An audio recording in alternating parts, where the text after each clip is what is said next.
base what replacements for the unknown in each of the following will make the statement true।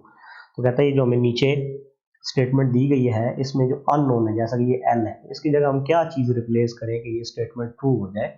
तो ये हमारे पास logarithmic form के अंदर एक चीज़ लिखी हुई है। तो अब हमने इससे पहले लॉग निकालना सीखा है, ठीक है, जिसको हम कॉमन लॉगरिथम कहते हैं। उसमें बेस क्या होती है 10 होती है और उसका आपको टेबल भी आपके पास मौजूद है।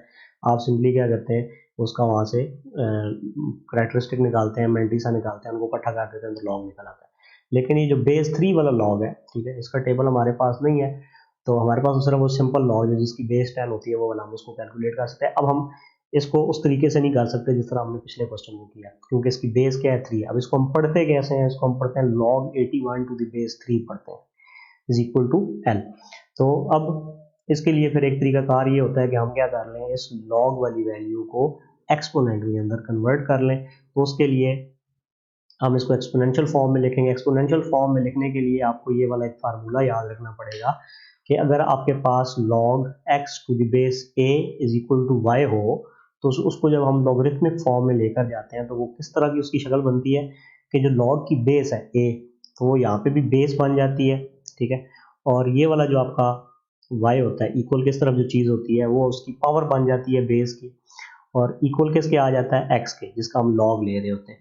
तो ये आपने इस चीज़ को याद रखना है। इसकी मदद से आप क्या किया करेंगे, ऐसा लॉग जिसमें बेस जो है 10 नहीं होगी तो फिर हम क्या कर लिया करेंगे उसको लॉग से लॉगरिथमिक फॉर्म से एक्सपोनेंशियल फॉर्म में ले जाएंगे। फिर एक्सपोनेंशियल फॉर्म से हम आगे उसको आसानी के साथ वहाँ से जो अननोन होगा उसको मालूम कर सकते हैं, ठीक है, लॉज ऑफ लॉगरिथम यूज़ करके।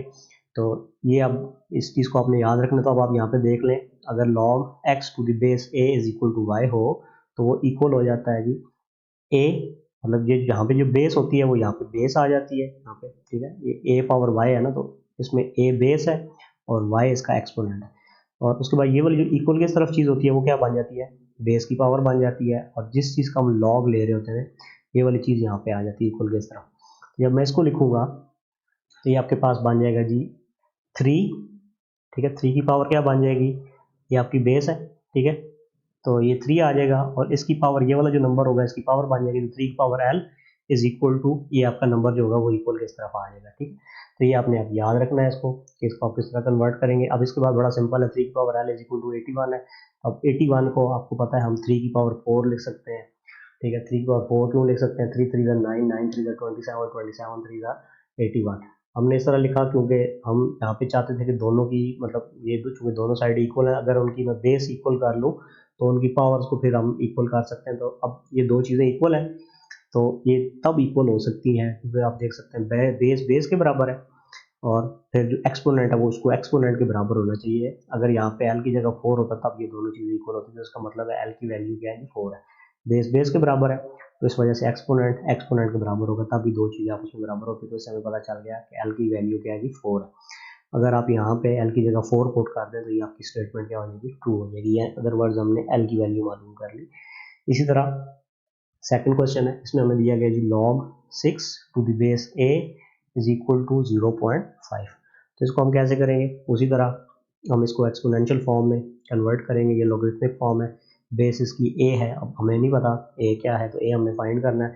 तो क्या होगा जी, ये बेस जो है ये इसी तरह आ जाएगी हमारे पास, ठीक है, ये जो आपकी बेस होती है ये नीचे आ जाती है, ठीक है, और ये वाली जो चीज़ होती है वो उसकी पावर बन जाती है। तो a की पावर क्या बन गई 0.5 और इक्वल केस क्या आ जाता है, ये जो नंबर जिसका हम लॉग ले रहे थे तो इक्वल टू 6 आ गया। अब हम यहाँ से जी a तो 0.5 है, आपको पता है ये हाफ इक्वल होता है या आधे के बराबर होता है। तो आप अगर इसको डेसिमल फ्रैक्शन से रैशनल फ्रैक्शन में कन्वर्ट करें तो डेसिमल को काटेंगे, नीचे 1 लगाएंगे और आगे 5 है, एक डिजिट तो 0 लग जाएगा, तो 5/10 बनेगा। कटिंग करेंगे 5 के टेबल के साथ तो ये 1/2 आपके पास आ जाएगा। तो a की पावर हमने क्या कर लिया, इसको 1/2 कर लिया, इक्वल टू क्या आ गया 6।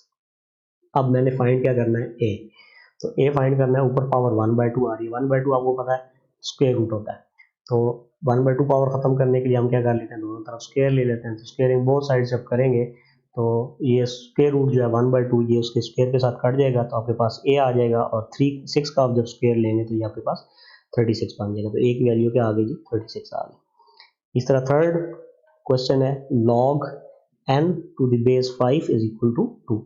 अब हम इसको जब लॉगरिथमिक फॉर्म में कन्वर्ट करेंगे तो इस फार्मूले के मुताबिक ये जो 5 है ये बेस में आ जाएगा और ये उसकी पावर बन जाएगी, तो 5 की पावर क्या बनेगी, ये 2, और इज इक्वल टू किसके आ जाएगा इस नंबर के, तो 5 की power 2 is equal to n आ गया। तो ये अब इसको सॉल्व करना बड़ा सिंपल है, n इज इक्वल टू 5 की पावर 2 है, 5 की पावर 2 का मतलब है 5 मल्टीप्लाई 5, तो 5 5 का क्या होता है 25 होता है, तो n की वैल्यू क्या आ गई 25 आ गई। इसी तरह चौथा पार्ट है, इसमें हमें दिया गया जी 10 power p is equal to 40। अब यहाँ पे हमारे पास ये एक्सपोनेंशियल फॉर्म है, इससे पहले ये 3 सवाल लॉगरिथमिक फॉर्म में थे, ये एक्सपोनेंशियल फॉर्म में है। अब 10 की पावर p है, अब ये जो 40 है 40 को हम 10 की पावर कुछ नहीं लिख सकते, मतलब 10 की पावर 1 हो तो 10 होता है, 10 की पावर 2 हो तो 100 हो जाता है, तो 40 को हम 10 की पावर कुछ नहीं लिख सकते, इस वजह से हम इसको एक्सपोनेंशियल फॉर्म में सॉल्व नहीं कर सकते। तो बास क्वेश्चन ऐसे होते हैं यहाँ पे हम इनको लॉगरिथमिक में नहीं कर सकते, तो एक्सपोनेंशियल फॉर्म में ले गए थे। अब ये एक्सपोनेंशियल फॉर्म में है, पावर की फॉर्म में, तो इसको हम लॉग की फॉर्म में ले जाएंगे, क्योंकि वहाँ पे इसको सॉल्व करना आसान है। तो जब हम इसको लॉगरिथमिक फॉर्म में लेके जाएंगे तो आपको क्या होगा जी, जो बेस है वो लॉग की बेस रहेगी और ये वाली जो चीज़ है वो इधर आ जाएगी और ये जो पावर होगी वो इसकी इक्वल आ जाएगी। मतलब आपने यही रिवर्स प्रोसेस किया है कि अगर आपके पास एक्सपोनेंशियल फॉर्म हो, उसे आप लॉगरिथमिक फॉर्म में जाएंगे तो क्या होगा जी, लॉग ये जो बेस होगी आपकी, जैसा कि यहाँ पे 10 है तो वो यहाँ पे नीचे बेस आ जाएगी, और जो पावर होगी, ठीक है, वो आपकी यहाँ पे पावर p है तो वो इस तरफ आ जाएगी, और ये इस जगह जो नंबर होगा x वो उसका log का आ जाएगा। तो आपके पास ये क्या बन गया, log 40 to the base 10 is equal to p।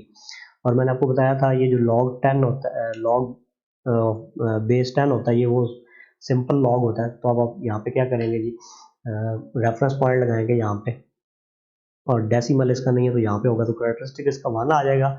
उसके बाद आप लॉग टेबल में 40 को 0 के अंदर देखेंगे तो आपके पास 0.6021 आ जाएगा, और हम उसको इकट्ठा करके लिख देंगे तो p की वैल्यू हमारे पास 1.1 इसका कैरेक्टरिस्टिक आएगा, और 0.6021 जब 40 को 0 में देखेंगे तो हमारे पास 0.6021 आएगा। तो ये आपके पास हम लॉग फाइंड कर लेंगे, आप डायरेक्ट कैलकुलेटर की मदद से सिर्फ आप लॉग का बटन प्रेस करें, इक्वल आगे 40 लिखें, तो ये चीज़ आपकी कैलकुलेट होकर आपके सामने आ जाएगी।